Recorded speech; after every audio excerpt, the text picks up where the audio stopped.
My name is Keith Elam. If you want to talk about the MOONKEEPER and the murders he committed in 1997, I can't talk about forensics or motives or evidence. You can go to Wikipedia for that. What I can tell you is what it was like to be closer to the murders than anyone but the killer and his victims. Because I lived among them in a way no one else can claim to. In June of that year, I was 20 years old and just barely scraping by in Watford, North Carolina, working a picker machine in an industrial basement for about minimum wage. I dropped out of college in a self-righteous fervor. I was trying to live the life of an angry, idealistic writer with no success at all. My poverty filled me with a dark, selfish satisfaction. I could consider myself a man of the working people, the downtrodden. But then something happened. My lease for my cruddy little room was set to end on June 30th, and I had called to arrange for an even shoddier one in a little house on the edge of town, with a move-in day of July 1st. Perfect timing. Having not heard back from my prospective landlord for a while and needing to sign a lease, I walked to the new house after work 2 days before that, on June 28th. When the guy opened the door, he informed me in kind of a squirrely way that the room wasn't available anymore. He just failed a housing inspection the day before, and he wasn't allowed to rent it. He was terse and unapologetic. I didn't doubt that such a crappy house with a visibly damaged roof would have failed an inspection, but I was angry he hadn't called me right away. I spent the rest of that night on the phone, desperately trying to find a place to live in a town where there were maybe 3 or 4 roommate listings in the paper each day. I lucked out. I found a room in a group house that would open up July 6th. I'd have to empty out my bank account to give them a security deposit. That would leave me with $130 to my name and nowhere to live for 5 days. I was ashamed to contact my family about this. I had no real friends, no co-workers I knew well at all. I'd just come to this town 12 miles south of the university 6 months before. Very quickly, the brutal reality of true poverty struck me. After dragging my vital possessions to a storage locker and throwing away the rest, I was down to $90. But I almost welcomed the challenge. It fed right into my belief that I was strong. I could face any life experience and use it in the writing that I never seemed to actually get around to. The first night of my homelessness, my best option seemed to be just walking all night, resting where I could on benches here and there. So I started circling Watford, hoping I'd somehow be able to function at work the next morning. I couldn't financially afford to miss another day there. I'd walk for an hour, then sit somewhere and try to read, then get up again and keep going. But you have no idea how long a night really is when you're just trying to kill it on foot. It's boring and tedious and lonely. Somewhere around 2:30 a.m., I leaned against the side of Grant Street Elementary and closed my eyes, and the next thing I knew, the sun had cracked the horizon. I'd made it till 6:15. I got up and began to walk the 2 miles to work, exhausted, feeling filthy. I didn't realize as I went that just 2.5 hours before, at about 3:40, an elderly woman living close to the corner of Walnut and Conyers, near the center of town, had gotten out of bed to pour some milk for her cat when she noticed a faint yellow glow striking the window pane in her living room. She looked out to see something that looked like a big long sack of mulch burning in the intersection of those 2 streets, where she'd lived for more than 40 years. She called the police immediately, angry about this vandalism. When I got to Walnut and Conyers that morning, where Porter's Hardware was, and Jerry's Homestyle Deli, where I sometimes got a sandwich in the morning, police tape had been stretched across all 4 corners, blocking my way. Under the street lamps, which were still on at dawn, stood 2 men, both law enforcement. There was a weird-looking machine nearby and a big rolling cart. I figured out later that it was what had been used to vacuum up the ashes from the spot on the pavement where the Moonkeeper, who hadn't yet been given that name, had dumped his first victim. No one knew about the 38 stab wounds in the victim's chest, back, legs, and arms until the coroner did.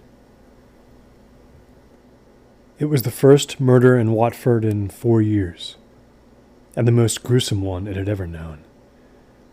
I wouldn't find out much about it until I got off work and slumped over to the pasta house on Murcia for the cheapest meal I could buy. My brain and my senses were dulled from fatigue when I picked a newspaper off a nearby table and read the front page. The FBI had been contacted already, which probably meant there was something even more unusual about the crime than the paper could uncover or was willing to print. But that's something that can be read about in books or on the internet. Like I said, I can tell you about images and sounds. The way the town felt late at night on my second journey into those dead hours, when Watford was asleep, but I was not. In my condition, there was no way I could stay up past midnight, so the time had come to locate a safe spot where I wouldn't be noticed for hours. After a crude sink bath, I went out. It was 7:30 and the sun was just about to set. No book will tell you what it was like to cross the intersection of Walnut and Conyers in the dark, and crouch down and see the scarring on the pavement from the heat of the fire, and touch it. Everything around me looked like it always had. Porter's Hardware, which closed at 6 and had its big shades pulled down. I remember there was always this sticker on the corner of the front window. I'll never forget. It said Lionel trains sold here. But they never were. That faded sticker was a holdover from the 60s.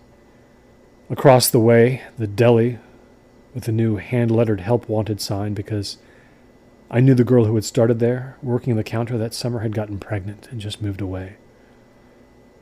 And row houses on both sides of the street, not very nice ones. Crooked boards on the porches, missing numbers. I walked toward the east side of town, trying to figure out whether a darkened house meant the owners were really gone and I could sleep in their shed, trying to predict whether a door at the bottom of a stairwell attached to a decrepit office building might or might not open unexpectedly in the middle of the night, discovering my huddled form. The streets of Watford were crypt silent by 10 o'clock. And that's when I became afraid. Here I was, out in the open, nowhere to go, while a killer may have been somewhere very near. As soon as I went down a poorly lit street, the fear came on strong.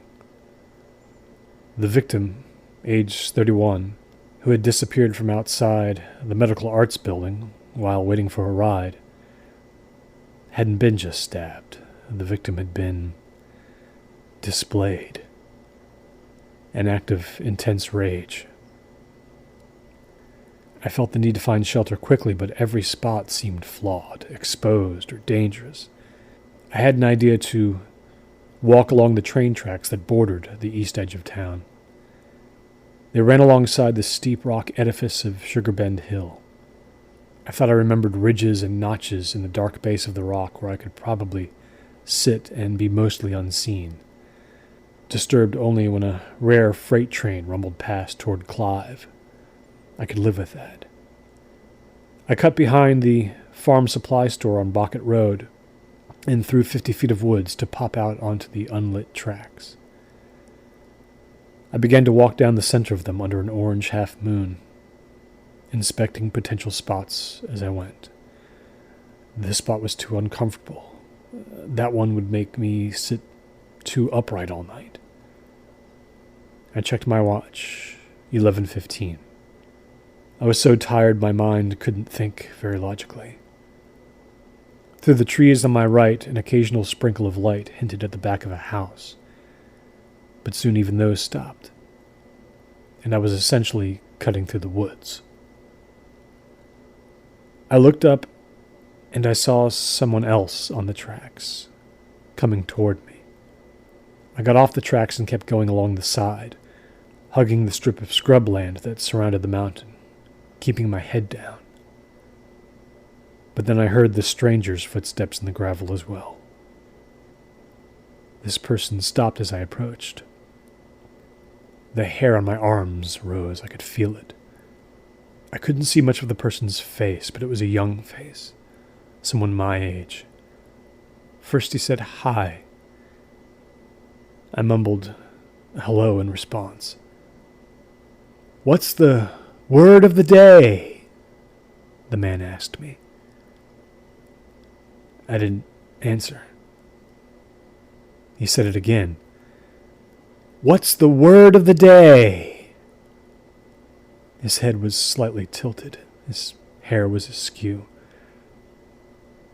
"I'd like to know the word of the day," he said. I walked very hastily on, praying I wouldn't hear his footsteps following me. 20 feet, 50 feet, and finally I turned to glance quickly back. He was still standing there, watching me as I moved on. That night got only worse as I tramped on, so exhausted that I kept stumbling, tripping. I'd made up my mind to simply go to Beasley Park beside the duck pond and sleep on a bench, and I was halfway down lonely Commoner Point Road when there came from the darkness a dog's vicious barking. Somewhere way up ahead it was reacting to me from someone's backyard. But then another sound overtook it. It was the shockingly angry, throaty shriek of a cat, and as soon as it started, the barking very suddenly stopped. The cat's cry had been not of defense but aggression. Then silence. And I thought just maybe what I had heard was a mountain lion. Not unheard of in that area. I was debating whether or not to continue walking forward when into the round pool of light from a street lamp 50 yards away slowly stepped a regular cat, head turned toward me, seeing me. It was large and perfectly white, short-haired and wiry. It stopped, its attention fixed on me. My pulse settled a bit, but then the white cat crouched low to the pavement and began to scream. There's no other word for it. Scream at me, like it was trying to tear its own throat out, hateful and crazed with anger. That sound was like a rusty iron hook ripping across sheet metal like nothing I'd ever heard before. And I'm not ashamed to say I turned and moved slowly back to where I'd come from. That cat did not cease its lunatic screaming until I was well out of sight. It was almost 2 when I finally collapsed in an open field beside Rural Route 7, just outside of town, lying in the tall grass on someone's nameless expanse. And when I woke up a little after 5, itching all over, stomach upset, eyes cloudy, throat dry, it was to another headline. While I had slept, a man walking down Coal Chute Road in Peytontown, 6 miles away, stopped in his tracks when he looked to his right and saw someone rope-tied to a telephone pole beside a high school athletic field. This man had been headed toward the police station after being robbed of $10 by 2 teenagers outside a 7-Eleven. But now he'd brushed up against a very different sort of crime. The victim's throat had been cut hours before. The abduction was eventually found to have taken place behind a skate park. Things changed so much then.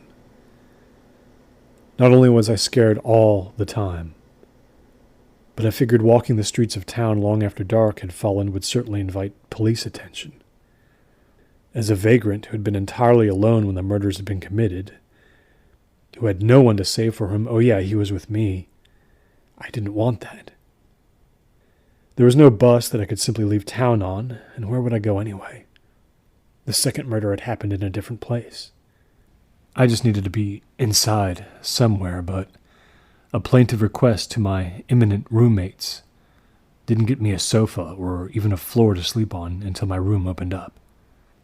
And so, after again killing time at the library after work, constantly dozing over a copy of the newspaper, I walked at sunset directly toward St. Esteve's Church.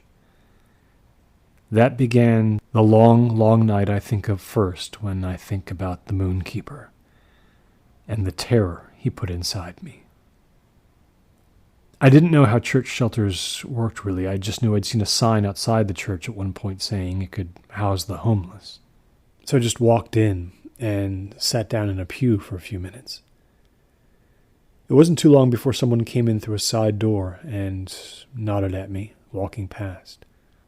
That feeling of opening my mouth and asking that man if he knew of a shelter I could stay at. That was the thing I'll never forget. He was the, what did he say, curate of the church. And he said yes, he could help me. St. Esteve's had set aside one small room at the end of a hallway adjoining the nave for people who needed a place to sleep. Inside it were 4 cots with linens and pillows. I remember a bowl of fruit and energy bars and a card table, and the curate offering me a microwavable meal or a cheese sandwich and potato chips. But I turned those down. I even turned down a shower. I just felt like not accepting anything beyond the minimum. He asked me a little bit about my situation, and I was honest. I was the only one there that night. He said I could leave whenever I wanted. The doors would remain unlocked throughout the night. The next thing I remember is waking up in the dark to the sound of a high-pitched scream. For a second, when my eyes flew open, I didn't even know where I was. But then the facts of my situation came to me. I looked up at the window above my head. The scream had come from outside and far away. But whether it had been a man, woman, or maybe an animal, I wasn't sure. My transition from sleep to consciousness hadn't been quick enough to process it. I threw my legs over the cot and stood up and went to the window. Outside and across East Street was a small public park, lit indirectly by a few lampposts that lined the road. Their glare had the effect of creating a pool of darkness in the park center. Nothing moved. The scream didn't come again. I decided to go out there. I stepped out into the dark main hallway and went down a flight of steps, past the bathroom, and pushed on a side door. It led me out onto the sidewalk facing the park. Even standing that short distance from an open door and safety seemed unsettling to me now, as I thought of a corpse tied to a phone pole, of a burning body left in the street only a mile away from where I now stood. So I retreated to the doorway, and I kept an eye on the park from a distance. Soon enough, I became convinced that no one had called the police. Nothing stirred in those shadows. Eventually, I went back inside, used the bathroom, went back up the stairs and down the long, dark hallway where a wall clock told me it was only 11:45. When I entered the room where I had been sleeping, something was different. There was a man sleeping on the cot across from mine, an unidentifiable heap, a big canvas bag with a Walmart logo on it and stuffed with objects sitting beside him. He must have just wandered in, and I knew I couldn't stay. If all the cots had been full, that would have been different, or if I was alone, fine, but one man, I couldn't do it. I very quietly grabbed my backpack and left the church. There was a Denny's only a half-mile away. I'd get a cup of coffee with the $39 I had left, and I would sit and try to formulate another plan. I was sitting at the counter for less than 10 minutes before a man crossed the restaurant and started talking to me. having recognized me. His name was Ben. He was a big guy in his late 30s, maybe, had a crew cut and a beard. He worked for Dale Plastics, too, like I did. But he was in the main plant over in Galahad, sorting and driving its tons of waste materials to the city dump. He'd driven a replacement picker machine part over to me a few months before. We'd chatted about football for a minute back then. All he really wanted to talk about now was the murders. He had all these theories about what the killer was thinking, and how we might go about outsmarting the police. He wanted to know my thoughts, too, all of them. I remember he tended to stretch the facts that were available to fit his theories. And I thought about correcting him a couple of times, but I never did. When he finally asked me about myself, I told him my story. And he said, "Well, hell, that's not right." He said I was welcome to crash alone at his house for the night, since he was planning to stay with his girlfriend anyway. She got off work at a restaurant at 2. He empathized with me because he'd run away from home when he was 14 and tried to make it on the streets of San Diego for more than a month. He could drop me off or I could walk myself, either way. I try now to recall my reasoning behind accepting, and all I can think of is that I was more scared of walking on the street alone than I was of riding with a relative stranger. We drove south through empty streets. Ben got much quieter, like he was out of steam from talking. The radio was turned real low. Ben kept stroking his eyebrow like he had an itch that wouldn't go away. He lived down a snake-like road in kind of an old working-class part of town. Lots of scruffy houses with big gaps between the properties. Lots that no one wanted to buy and improve. Unkempt lawns, children's toys in the yards. As we got close to the house, I was relieved when he told me he always left the place open, so I could just hop out and he'd go off to his girlfriend's. He was running late. "Just lock the door behind you as soon as you get in," he said. "This is the kind of dark that guy must love. You know, the maniac." I thanked him. He gave me a weird half-salute, and he drove away quickly in his hurting, coughing Datsun, leaving me before his beaten one-story house at the end of the road, a dead elm leaning over it precariously. I hoisted my backpack and walked up to the front door. But the place wasn't open. The knob held fast when I tried to turn it. I swore under my breath. Ben had assured me I could just walk right in. I tried the knob several more times, even threw my weight against the door as if that could possibly help. Finally, I gave up, totally aggravated, and went around to the back of the house. He had a bunch of junk leaning against the place back there.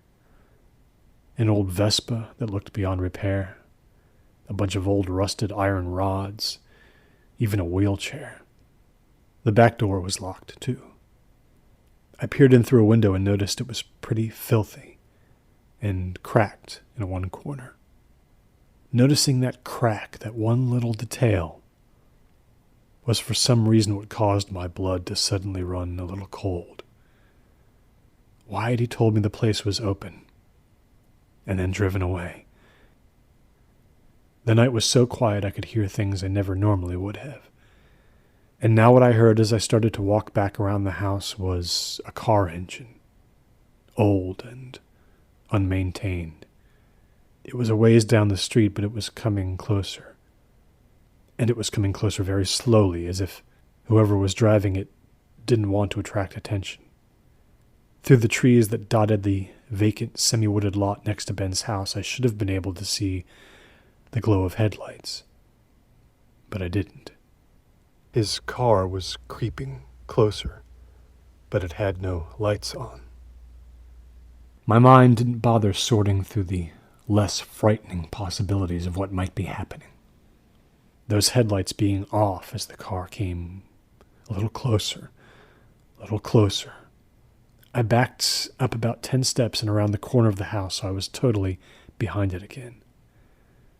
I stood there, one hand clutching the drain pipe, as I heard the car engine suddenly go silent. I looked behind me, beyond the property. It bordered the woods, but there were lights through them, far away. I didn't wait any longer. I put both straps of my backpack around my shoulders, and I started to run. There was no fixed path through the trees. As I ran, I held up one arm in front of me so my face and my eyes wouldn't be torn by stray branches. The woods were blessedly thin. It was only 100 yards or so before the break came, and I was on the edge of a vast expanse I'd never seen before. It was the city dump, a morose stretch of land built where no one wanted to live or go.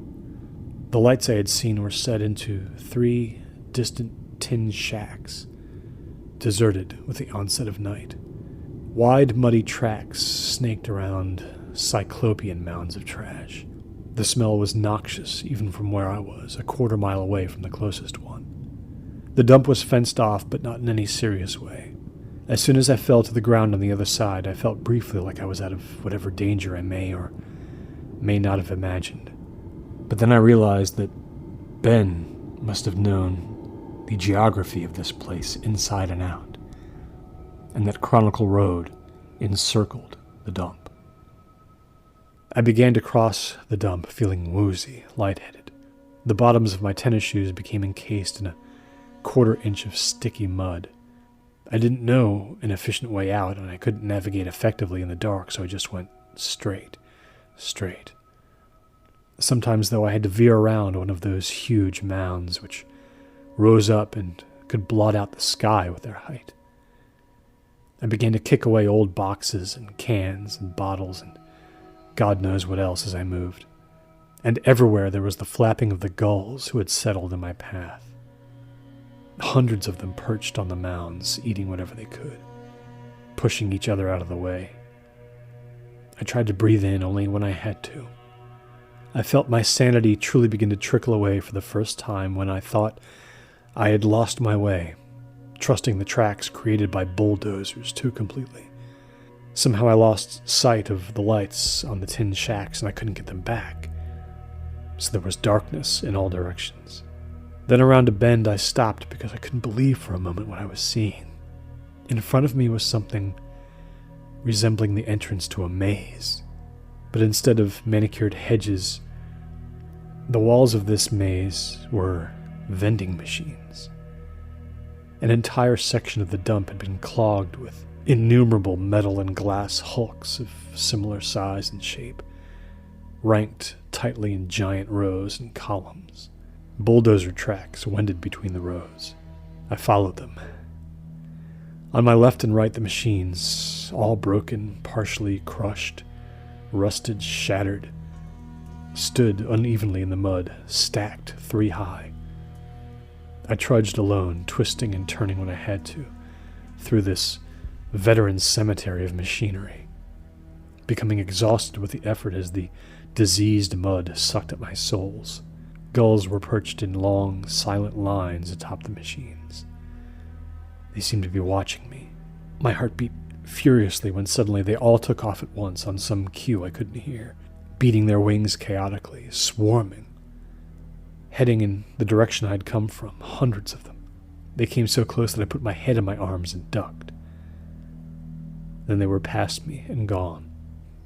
When the vending machine graveyard ended, there was a pit, 100 yards wide, filled with something I couldn't make out in the dark. Furniture, construction debris, maybe crushed cars even.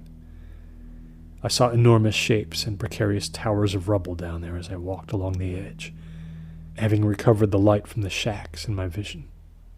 They were finally close. There was a chair set out beside the biggest of the shacks, the administration building. I fell into it. I stared out over the weird moonscape of the dump, its craters and mountains, its wandering paths. I sat there for 2 hours, wide awake, watching the small shapes of gulls make their nocturnal explorations of the dump. That night there was no sleep at all. When I thought I saw a patch of light blue crack the horizon, I rose, climbed one more fence, and walked right down the double yellow line of Chronicle Road. No cars came along. Eventually I saw the Sunoco station marking the very edge of the bus route radius. The first A6 of the morning came along shortly. The vagrant had lived through another night, and during it, no one had died by another's hand. Here's how it all ended. The terror that had descended on Watford and Patontown had just barely subsided. Leads were being pursued aggressively, though no suspects in the 2 random murders had been singled out publicly. Ben had not reemerged. Nor had I gone to the police with any information about him, because really, what did I have? Paranoia? There's no point in me describing exactly what happened Saturday and Sunday night, because the meaningless details, the logistics of my wanderings and my cowerings in the empty world of night, would tell you nothing. All that you need to understand is that I was cracking, mentally and physically. Something new had snapped in me when I had been awoken in the middle of the night from a thin sleep inside a cement niche on the top level of a county parking garage by a drunk frat guy leaning into my face and screaming, "Ha!" at the top of his lungs. To be funny, you see. And I screamed and I began to cry as he stomped off, pleased with himself, never suspecting how deeply he had injured me. God rot his soul. I looked terrible. I was plagued by stomach cramps, scratchy breathing from some kind of sinus or lung infection. People on the street had begun to avert their eyes. All I tried to think about was the coming of my paycheck and freedom from this awful existence, yearning for just one night in a seedy motel before collecting myself and moving into the group house, becoming myself once again. At 11 p.m. on July 4th, Independence Day, I was standing near the Safeway on Webster, about to cross the street, when the man who had denied me a room because of some story about a house inspection pulled up at the red light right in front of me. I could see him in the driver's seat of his pickup truck, staring blankly through the windshield. In that moment, my hatred of him was crimson and pure. As I watched, the light went green, and without signaling, he moved into the far right lane and took the exit ramp to Route 8 North, headed toward Loon Lake. I wanted to hurt him somehow. Without thought for my safety, I began to walk in a very particular direction, toward his house, where I'd been twice before. Once to see the room I'd never get, then once to be turned away from it. Just about 8 blocks away. My dark fantasy, of course, was to find his front door unlocked. I wanted to go in, use his shower, take his food, do something. It made no rational sense. Maybe he really couldn't legally rent me the room. Maybe he'd just been caught in a bad way. And I knew I didn't have anything like that in me. But still I went. I made no attempt to hide myself as I crossed the ugly lawn, went up onto the long, creaky porch, and pulled on the screen door, which, of course, was locked tight. What have I become? I remember thinking right then. And with perfect timing, I felt raindrops on my shoulders, my face. I could make out dark clouds overhead. The rain came very quickly, catching me out. I looked to my left and right, where the neighboring houses, no great prizes themselves, held no indication of anyone being awake and watchful. I got down off the porch and did what I still think was the most logical thing in the moment. I got under it. Even though it was utterly black under there, it was roomy and dry, and no one could see me. I scrunched in just a few feet out of sight, and I was able to lean back against the cement foundation with a full inch of headroom above me. The rain thrummed on the wood above my head and began to puddle just 5 feet to my right, but I was safe from it, just for the moment. The dirt beneath me was smooth. Just till it stops raining, I thought. I felt a grim kind of victory somehow, knowing that at least my would-be landlord, Derek, his name had been, couldn't keep me completely away from his shelter. The rain sounded soothing, comforting. Fatigue swallowed me whole, finally catching up with me in a gentle assault. And I think I was probably awake for maybe 3 minutes under that porch before blacking out in a way I hadn't for years. I dreamed. I was inside the house.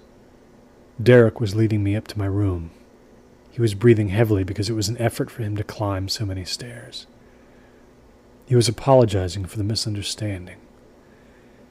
"Here you are, it's all yours," he was saying, sweeping one arm across my tiny bedroom on the top floor. And I said, "Why is there a hammer on my bed? What's that doing there?" He said, "Well, I thought you might like to play a game. Kind of a secret game." When I woke up under the porch, the rain had stopped. It was dawn. I'd slept the whole night through, and now I lay on my side with my face pressed against the cold dirt. I was still dry somehow, as if God himself had decided to watch over me. I was just trying to lift myself off my numb left side when I heard the front door of the house open above my head. Boots clomped across the painted wood. I saw them through the steps, descending them, all 6 of them, and reached the lawn. And then they stopped and turned 180 degrees in my direction.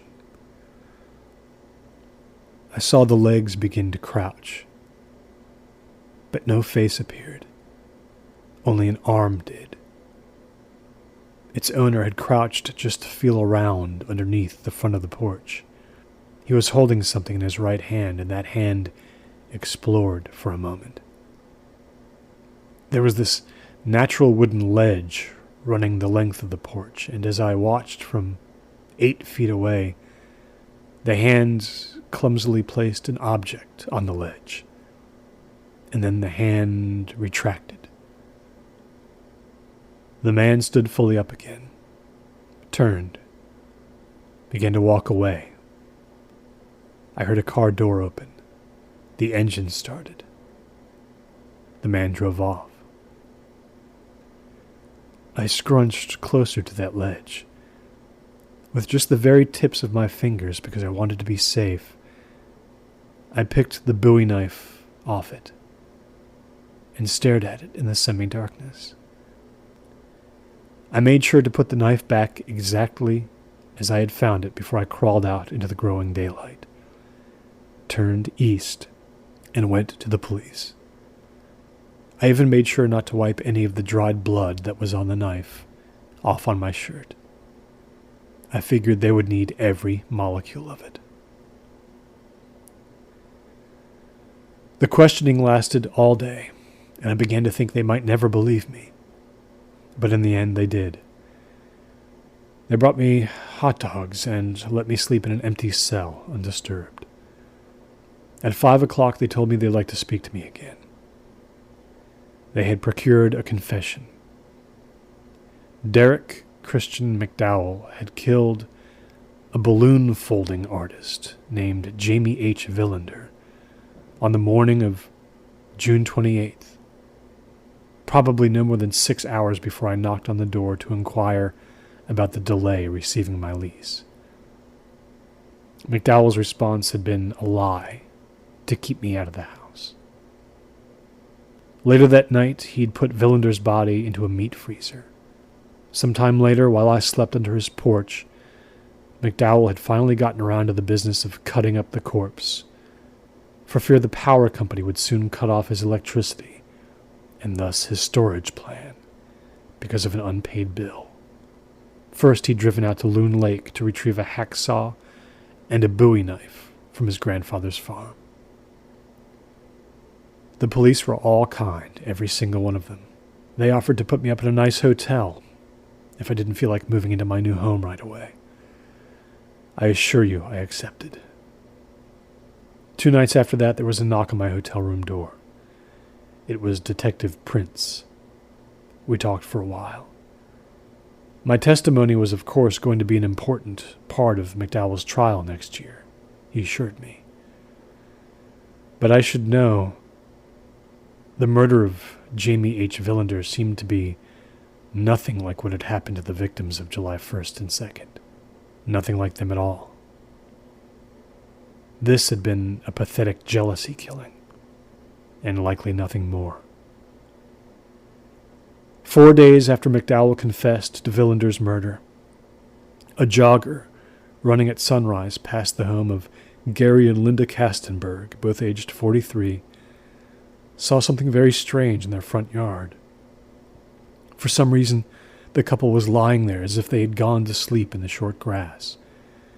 Perhaps so drunk from the party they had attended the night before that they couldn't even make it to their front door.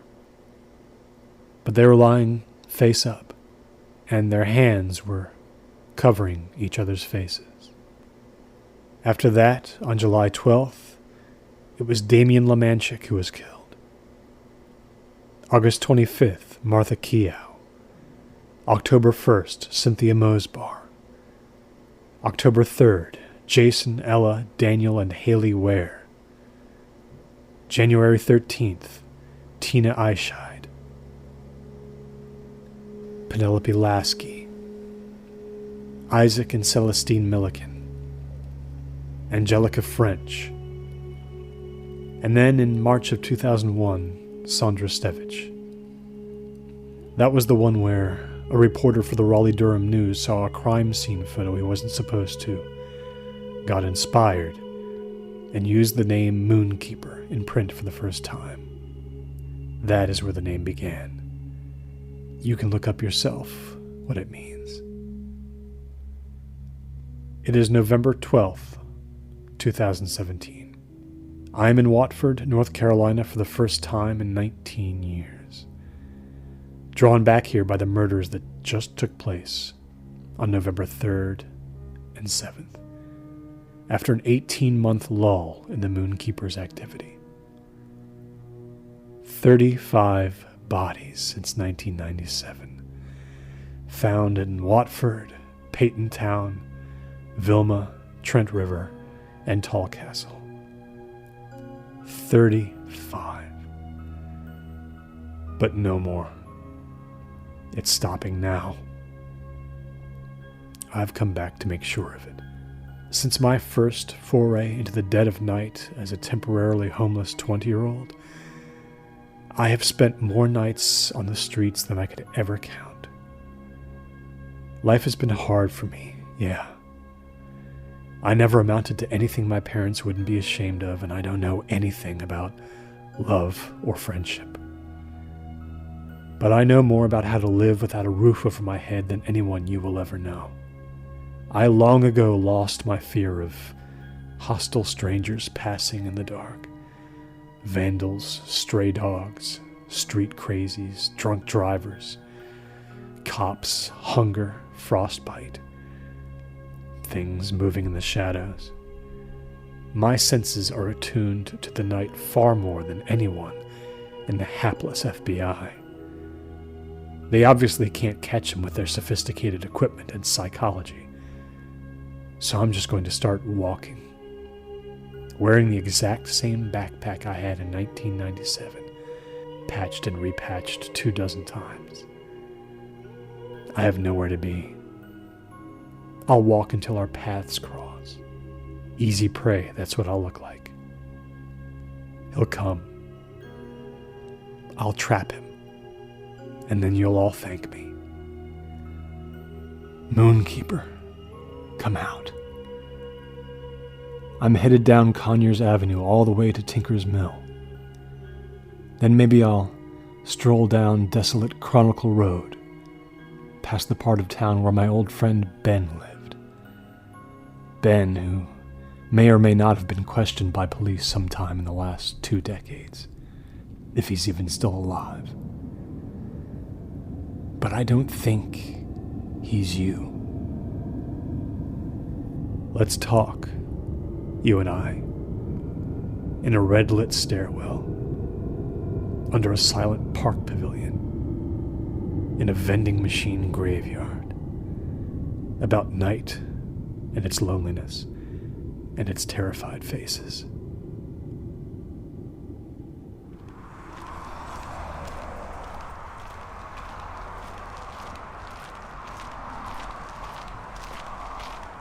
The word of the day is